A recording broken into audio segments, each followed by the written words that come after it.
ఇంట్లో తన భార్య మటన్ కూర వండలేదనే కోపంతో ఊగిపోయిన భర్త ఆమెపై విచక్షణ రహితంగా దాడికి పాల్పడ్డాడు. ఈ ఘటనలో ఆమె తీవ్రంగా గాయపడి ప్రాణాలు కోల్పోయింది. ఈ అమానుష ఘటన మహబూబాబాద్ జిల్లాలో జరిగింది.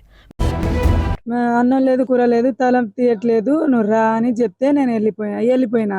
అక్కడ కూడా చాలా మంది ఉన్నారు, ఒక ఇద్దరు ముగ్గురు ఉంటే తల వేసుకుని పడుకుంది, కొడతాడేమో అని భయంతో. అయితే నేను పోయి తలపు తీపిచ్చిన, నేను మా అన్నయ్య కూడా, అనిల్ కూడా వచ్చి. ఆయన వచ్చిన తర్వాత తలపు తీసిన తర్వాత ఇక పడుకొని ఉంది. పడుకొని ఉన్నంత ఎందుకు అన్నయ్య ఇక ఏదో తాగి ఉంది, ఎందుకు కొడతావులే అని నేను చెప్పేసి ఇక ఇంటికి వద్దామని. నాకు అన్నం లేదు, కూర లేదు, ఎవరు వండి పెడతారు? ఇప్పుడు మాంసం కూర వండాలి, ఎవరు వండుతారు అంటే నేను వండి పెడతా, ఏమనకు, ఇక ఒక చుక్క తాగి ఉంది, ఏమనకని నేను చెప్పేసిన తర్వాత ఇక నేను గుంజిన మా ఆడబిడ్డని, ఇక్కడ పడుకోకు కొడతాడేమో అని.